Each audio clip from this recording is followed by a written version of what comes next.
나눠보도록 하겠습니다. 1번입니다. 주인이 가라지를 즉시 뽑지 말고 그냥 두라고 한 이유는 무엇인가요? 밀과 가라지가 같이 자라는 것이, 알곡과 가라지가 같이 자라는 것이 도움이 될 리가 없겠죠. 같은 땅의 수분과 양분을 이제 서로 나누어서 흡수가 되기 때문에 이게 밀의 생장을 방해하고 또 수확량이 줄어드는 그런 결과로 미치게 됩니다. 그런데 밀과 이 독보리는요, 초기 단계에서는 농부조차도 거의 구분할 수 없을 만큼 굉장히 유사하다고 합니다. 줄기 색도 그렇고 잎의 모양도 그렇고 높이도 그렇고, 그래서 구분하기가 쉽지가 않대요. 그러다가 이제 이삭이 여물 때쯤 되어야 차이가 드러나는데, 밀의 이삭은 이제 알곡이 차면서 무게로 인해서 고개를 숙이게 되고, 독보리는 속이 비고 가벼워서 곧게 서 있다고 합니다. 주인이 가라지를 뽑지 못하게 한 이유는 가라지 때문이 아니고 알곡 때문이었습니다. 가라지를 제거하는 과정에서 알곡의 뿌리까지 함께 뽑힐 위험이 있기 때문에 그것을 하지 못하도록 한 것이죠. 약간의 알곡의 희생을 감수했다고 한다면 가라지를 제거하지 못할 것은 아니었겠지만, 주인은 단 하나의 알곡이라도 다치기를 바라지 않았기 때문에 그래서 그냥 두라라고 한 것이었습니다. 2번입니다. 알곡과 가라지 비유를 통해 주님이 진정 전하시려던 메시지는 무엇인가요?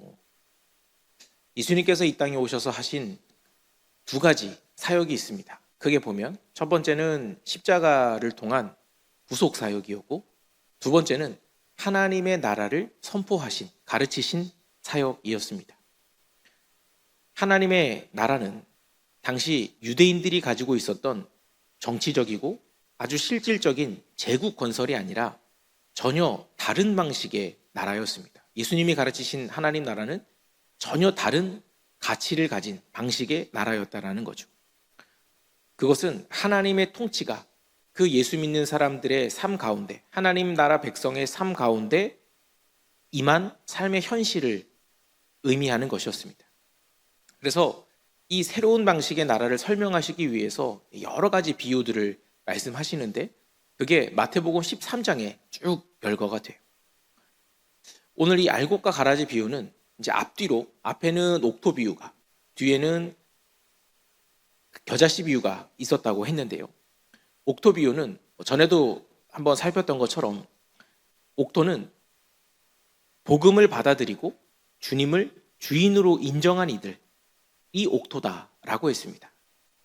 혹 그 마음에 돌이 조금 있고 가시가 조금 있다 하더라도 하나님을 온전히 따르려는 마음과 또 그를 위한 수고를 가지고 있다면 그것은 모두 열매 맺게 될 옥토다라고 했었습니다.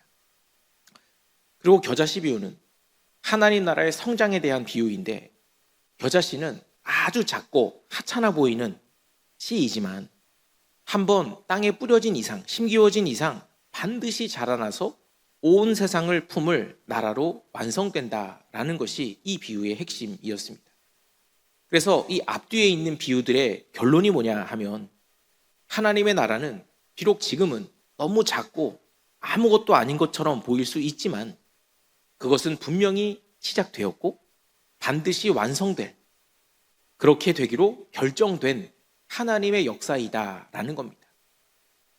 그러니까 그 과정 중에 조금 초라하게 느껴지고 무력하게 느껴지고 하더라도 낙심하지 말고 끝까지 하나님의 나라의 길을 걸어라. 결국에 그것은 완성될 것이니까 그날에 웃을 수 있는 사람들이 되어라. 이런 격려였던 것이죠. 그 맥락에서 오늘 이 알곡과 가라지 비유를 보게 되면요, 이것 역시도 이미 시작되었지만 아직 완성되지 않은 하나님의 나라 관점에서 봐야 합니다. 그 사이에는 선과 악이 공존하고요, 또 모순과 고통이 함께 있습니다. 하지만 그 나라가 완성될, 주님 다시 오시는 그 날에는 하나님께서 반드시 알곡과 가라지를 가르실 것이다. 그날에는 반드시 그들을 나누어 심판하실 것이다. 그날에는 우리의 눈물이 기쁨으로 바뀌고 우리의 인내가 영광으로 바뀌게 될 것이다. 그러니 포기하지 말고 계속해서 하나님 나라 백성의 삶을 살아라. 이것이 오늘 본문에서 이야기하는 이 비유의 핵심이라는 겁니다. 3번입니다. 왜 하나님은 악을 바로 심판하지 않으실까요? 하나님께서 악을 지금 당장 심판하신다면 어떤 세상이 될까요? 만약 주일에 말씀드렸던 것처럼 남의 것을 탐하면 갑자기 앞이 안 보인다든지, 또 누구 욕을 하면 갑자기 혀가 굳어버린다든지, 거짓을 말하는 순간 갑자기 심장이 멈춰버린다든지 하면 속이 시원할 것 같죠. 나에게 그렇게 하는 사람들에게 하나님이 바로바로 심판하시면 내 속이 시원할 것 같은데, 사실 그게 내가 아니라는 보장이 없잖아요. 그런 일이 만약 내 주변에서 일어난다라고 한다면 굉장히 무서운 세상이 되지 않겠습니까? 하나님께서 악을 지금 당장 심판하지 않으시는 이유는 결국에 우리 인간의 자유의지를 보호하기 위해서입니다. 만약 하나님이 그 악에 대한 심판들을 즉시 시행하신다면 우리들은 누구도 예외 없이 그 공포 때문에 어쩔 수 없이 하나님을 섬기게 될 겁니다. 하나님께 복종하게 될 거예요. 그렇게 되면 하나님께서 애초에 원하셨던 사랑과 신뢰로 인한 관계가 아니라 두려움과 강제에 의한 관계만 남게 되는 것이죠. 만약 하나님이 우리와 그런 관계를 원하셨다고 한다면 애초에 우리에게 자유의지를 주지도 않으셨을 거예요. 그냥 로봇처럼 A 버튼을 누르면 막 찬양을 하고, B 버튼을 누르면 그 앞에 엎드려 절하고, C 버튼을 누르면 어떻게 하고, 이런 식으로 만드실 수도 있었습니다. 그러나 하나님께서는 우리를 자유의지를 가진 존재로 만드셨고, 그것은 하나님의 엄청난 배려이고 사랑이었던 거죠. 그 자유의지를 거두지 않기 위해서 하나님은 이렇게 하신다라는 겁니다. 즉, 즉각적인 심판은 인간의 자유를 파괴하고 하나님이 원하시는 인격적이고 사랑스러운 그 관계를 무너뜨릴 수 있기 때문에 하나님은 일부러 그 악을 참으시고 심판을 유보하고 계시다라는 것입니다. 네, 3번입니다. 네, 3번 지금 한 거죠. 네, 4번입니다. 하나님이 심판을 참으시는 이유는 무엇인가요? 아마 전 우주에 존재하는 존재들 중에 악을 가장 싫어하시는 분이 계시다라고 한다면 그것은 당연히 하나님일 겁니다. 우리도 악을 좋아하지는 않지만 또 우리는 우리의 삶 속에서 또 내 삶에 생각해보면 또 악이 공존하고 있잖아요. 내 마음 안에 있는, 나만 알고 있는 아주 뿌리 깊은 악이 있을 수도 있고 또 그런 악한 마음들이 존재할 수도 있죠. 하지만 하나님은 절대 그러실 수 없는 분이십니다. 거룩하신 분이시고 누구보다도 악을 싫어하시는 분이세요. 그럼에도 불구하고 그 하나님이 그렇게 참기 힘든 악까지도 견디고 계신 이유는 바로 우리를 향한 사랑 때문입니다. 하나님에게 만약 악을 제거할 능력이 없다면 사실 속 터질 일도 없을 거예요. 악을 제거할 의지나 어떤 권세가 없다면 그냥 그러려니 하고 넘어가실 수도 있을 겁니다. 그러나 하나님은 악을 제거하실 능력도 있으시고요. 창조주이시고 통치자이시기 때문에 그 악을 제거할 권세도 있으시고 의지도 분명히 있으십니다. 그런데 하나님께서는 할 수 있는 일들을 참으시면서 인내하시면서 그 시간들을 견디고 계시다라는 거예요. 그 이유는 바로 사랑 때문에. 아까 앞에서 살폈던 우리를 향한 그 자유의지를, 우리에게 허락하신 자유의지를 거두지 않기 위해서, 지켜주기 위해서 하나님이 그것을 참고 계시다라는 겁니다. 우리가 살면서 악이 득세하는 이 현실을 볼 때 막 뉴스에서 나오는 정말 악독한 사람들을 보고 내 주변에서 일어나는 어떤 악인의 형통들을 볼 때 우리는 참 답답하고 속이 터지죠. 그것을 보면서 아니 하나님이 살아계신데, 하나님 선하신 분이신데 어째서 저런 사람들이 저렇게 활개치고 내버려 두고 계시는가? 하나님이 안 계신 거 아닌가? 아니면 하나님의 능력이 조금 모자라신 거 아닌가? 뭐 이런 의심을 가질 때도 있습니다. 그냥 자연스럽게 드는 생각이에요. 하지만 말씀드렸듯이 그분의 인내는요, 무능이나 부재의 증거가 절대로 될 수 없습니다. 단 하나의 알곡이라도 잃지 않으시려는 사랑의 기다림인 것이죠. 우리가 현실 속에서 마주하고 있는 이 악한 현실들은 하나님의 무능이나 부재의 증거가 아니라 우리를 향한 사랑의 증거라는 것입니다. 우리를 지금도 인격적으로 대우하고 계시다라는 증거라는 거예요. 즉, 하나님께서 심판을 미루시는 이유는 하나님의 인격적인 사랑과 긍휼 때문이며 이것이 곧 하나님의 전능하심과 선하심을 가장 분명하게 드러내는 증거라는 것입니다.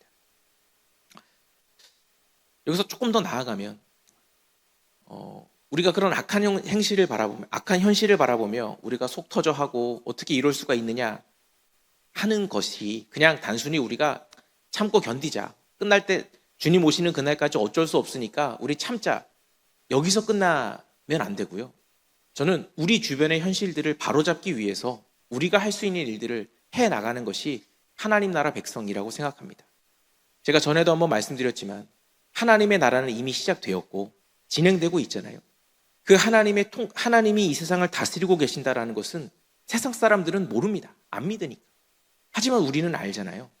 그렇다고 한다면 우리가 주님의 손과 발이 되어서 그런 부조리한 현실들, 악한 현실들을 바로잡기 위한 노력들을 우리 스스로 해갈 수 있어야 된다라는 겁니다.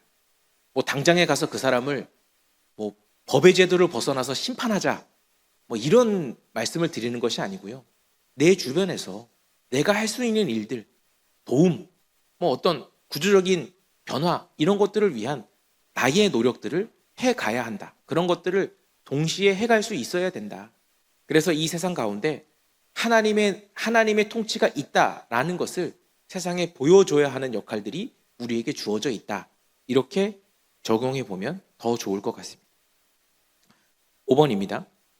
하나님의 인격적인 사랑 앞에 우리가 보일 반응은 무엇인가요? 하나님은 인격적인 분이시고 그 하나님이 우리와 인격적인 관계를 맺고 싶어 하십니다. 하나님은 공포가 아닌 자유 안에서 우리를 사랑하기를 원하시는 분이십니다. 우리 또한 하나님을 그렇게 사랑하기를 원하고 기다리시는 분이세요. 그래서 누구보다 싫어하시는, 당장이라도 심판하고 싶은 그 악인들을 참고 계시는 것입니다. 우리의 자유의지를 지키기 위해서 하나님이 감수하고 계시는 것은 우리가 생각하는 것보다 하나님 입장에서는 훨씬 더 크고 괴로운 일이라는 거예요. 우리가 하나님의 이런 인내와 사랑을 안다면 우리가 보여야 하는 마땅한 반응은 이제 그 사랑에 우리도 기쁨으로 응답하는 것입니다. 예를 들어 남녀의 사랑을 한번 생각해 보죠. 남자가 여자에게 일방적으로 계속 잘해주는 거예요. 근데 여자가 그 사랑을 받으면서 미안해, 맨날 미안하다고만 하는 거예요. 근데 이게 남자가 원하는 반응일까요? 아니죠.